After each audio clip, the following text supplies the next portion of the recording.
فرمائیے گا حسینیوں کو کیسا ہونا چاہیے. حسینی شمع جلاؤ اگر حسینی ہو. اس میں پیغام ہے حسینی شمع جلاؤ اگر حسینی ہو.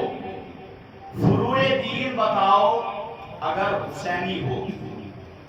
حسینی شمع جلاؤ اگر حسینی ہو. فروع دین بتاؤ اگر حسینی ہو. جہان ظلم پچھاؤ اگر حسینی ہو. جہان ظلم پچھاؤ اگر حسینی ہو. یزیدیت کو مٹاؤ اگر حسینی ہو. یزیدیت کو مٹاؤ اگر حسینی ہو.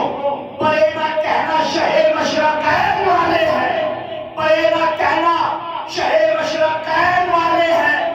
زمانہ خود ہی کہے یہ حسین والے ہیں.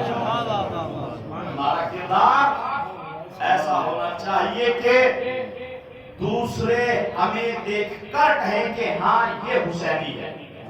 عزیزان گرامی میں اکثر کہا کرتا ہوں کہ ہر شخص دعویٰ کرتا ہے کہ ہم حسینی ہیں. امام کو ہر کوئی مانتا ہے.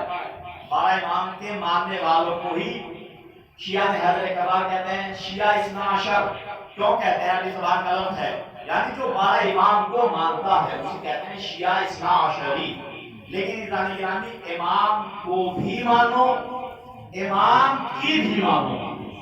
وہ قوم, وہ ملت, وہ مذہب کبھی کامیاب نہیں ہوتا کہ جو اپنے رہبر, اپنے امام, اپنے رہنما کی نہ مانے. بسم اللہ الرحمن الرحیم. وَتَذَكَّرُوا فَإِنَّ خَيْرَ الزَّادِ التَّقْوَىٰ یا اولي الالباب. یہ آیت سورہ بقرہ 197 نمبر کا سورہ ہے. اس میں پروردگار عالم ارشاد فرما رہا ہے سامان سفر تیار کر لو اور سب سے بہترین راہ تقویٰ ہے اور اللہ سے ڈرتے رہو. عزیزان گرامی اس آیت میں 2 پیغام. سامان سفر تیار کرو, اللہ سے ڈرتے رہو اور سب سے بہترین زاد راہ تقویٰ ہے.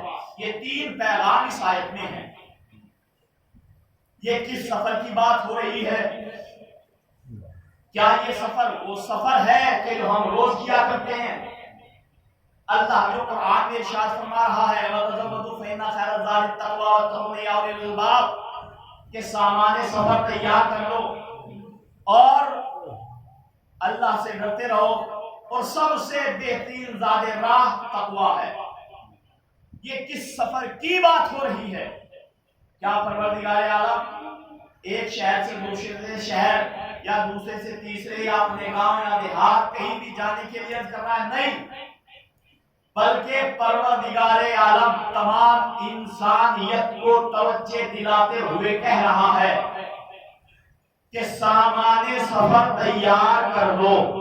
یہ ایسے ویسے سفر کی بات نہیں ہے, یہ اس سفر کی بات ہے جسے ہر انسان کو کرنا ہے. کیونکہ جو چیز زندہ ہے اسے موت ضرور آئے گی.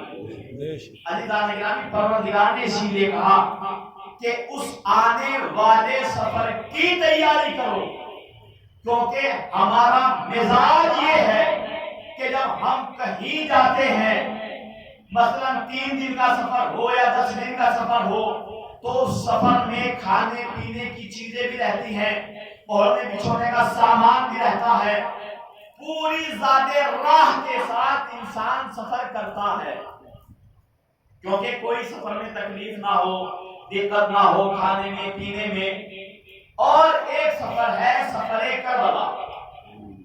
جب انسان کربلا کا ارادہ کرتا ہے اور پروردگار عالم زندگی میں ایک بار تمام شیعان حیدر کرار کو یہ سعادت اور شرف حاصل کرے کہ مرنے سے پہلے ایک مرتبہ غریب زہرا کے روضے کی زیارت کرے. عزیزان گرامی ایک سفر وہ ہے جو انسان کربلا کے لیے کرتا ہے, ایک سفر وہ ہے جو انسان روز کیا کرتا ہے. دونوں سفر میں زمین آسمان کا فرق ہے.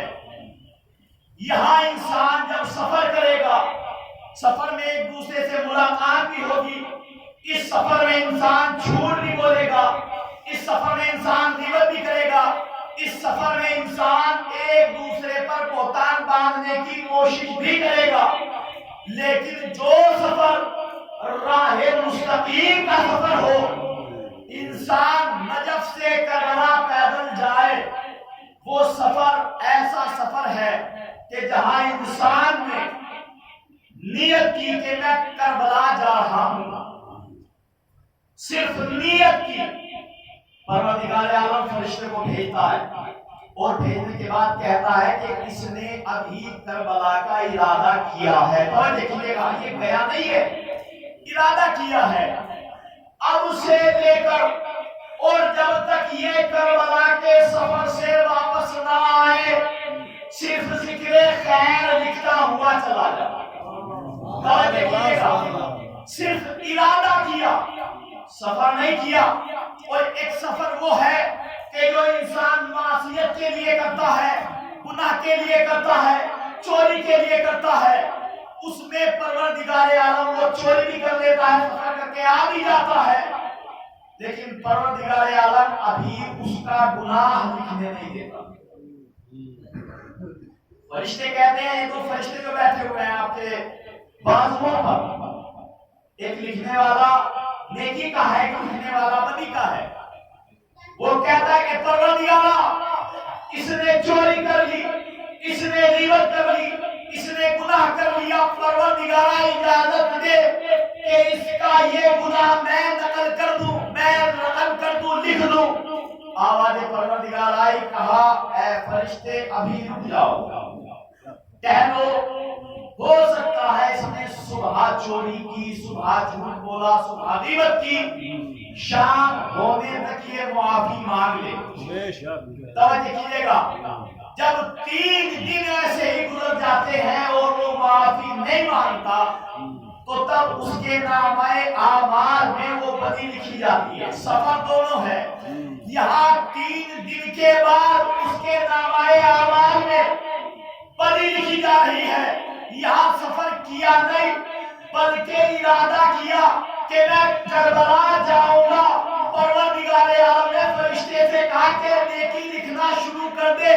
تو اس کا مطلب یہ ہے کہ اگر کوئی انسان معصیت کا ارادہ کرے، گناہ کا ارادہ کرے، تو 3 دن تک پروردگار عالم مہلت دیتا ہے، لیکن اگر کوئی انسان امام حسین علیہ السلام کا ارادہ کرنے کے بعد سفر کرے تو پروردگار عالم اس کے حق میں نیکیاں لکھتا ہے۔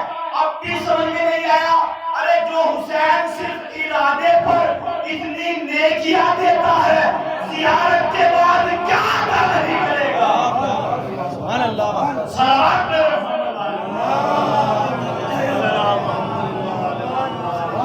سفر دونوں، لیکن دونوں سفر کا مقصد الگ ہے۔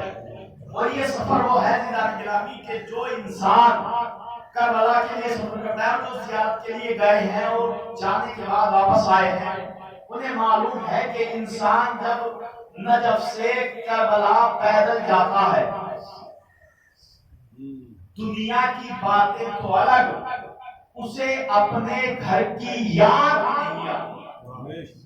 اور عزیزان گرامی، اس سفر میں وہ تمام غذائیں انسان کو فراہم ہوتی ہیں جو اس نے زندگی میں دیکھی نہ ہو۔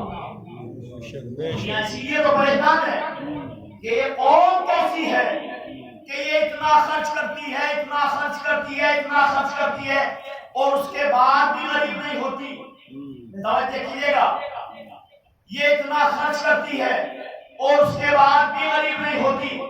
انہوں نے صرف اور صرف ابھی مجلس کے تبرک کو کنٹرول کیا ہے، مجلس کے تبرک کو دیکھا ہے، مجلس کا تبرک ان کے ذہنوں میں ہے۔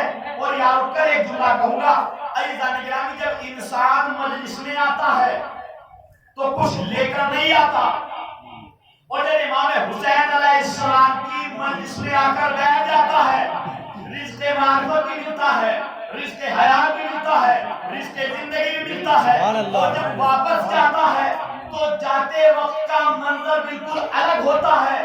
وہ کیا ہوتا ہے؟ جب انسان مجلس سے واپس جاتا ہے تو اس کا ہاتھ خالی نہیں ہوتا, دونوں ہاتھ بھرے ہوئے ہوتے ہیں.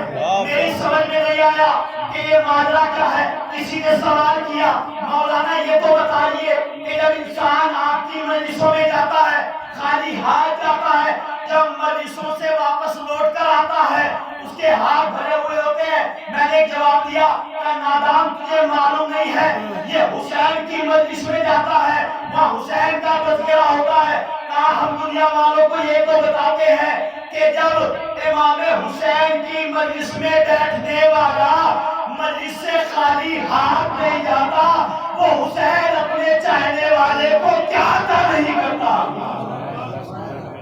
عزیزان گرامی, اور دوسرا مقصد یہ ہوتا ہے کہ دنیا والے سمجھ لے, پہچان لے, جان لے کہ جو حسین کا تذکرہ سننے کے لیے جائے وہ خالی ہاتھ واپس نہیں آتا. اور دوسرا, ہم تبرک اس لیے بھی بانٹتے ہیں, توجہ کیجیے گا, مجلس کے بعد کا منظر بالکل عجیب ہوتا ہے. ہم تبرک بانٹتے ہیں تاکہ دنیا کو پتا چل جائے کہ ہم لوٹنے والی قوم نہیں ہے, امام کے نام پر لٹانے والی قوم ہے. صلوات پہ محمد علیہ. امام حسین علیہ السلام کا تذکرہ, ان کے تذکرے کرنے والے سلامت ہیں. اور عزیزان گرامی, ہم اپنے آپ کو سب کچھ سمجھتے ہیں, یہ صرف اس ذکر کا سبب ہے. ہم عزاداری ہماری وجہ سے باقی نہیں ہے, ہم عزاداری کی وجہ سے باقی ہیں.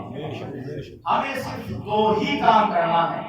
توجہ کیجیے گا عزیزان گرامی, ہمیں صرف دو ہی کام کرنا ہے. ایک عزاداری کو بچانا ہے. توجہ کیجیے گا, ایک عزاداری کو بچانا ہے. جو عزاداری پر الزام لگائے جا رہے ہیں, عزاداری میں اتنا خرچ کیوں کیا جا رہا ہے, کسی غریب کی شادی کرا دیجئے, یہ علم پر اتنا بڑا پنجہ کیوں لگا دیا, وہ بھی چاندی کا سونے کا, یہ پھیلا اتنا بڑا کیوں ہے, بڑا ایک عزاداری پر ہو رہا ہے. لیکن عزیزان گرامی, لباس نہ دیکھیے, توجہ کیجیے گا, لباس نہ دیکھو, جو لباس کے اندر چھپا ہوا ہے اسے پہچانو. توجہ کیجیے گا, لباس پہن کر امام حسین کو قتل کرنے کے لیے انسان کعبے تک پہنچ گیا تھا. لباس کیا تھا؟ لباس حاجیوں کا تھا. سب یہ سمجھ رہے تھے کہ یہ حاجی ہے, لیکن جیسے ہی امام نے دیکھا وہ سب حاجی نہیں تھے بلکہ امام حسین کے قاتل تھے. تبھی امام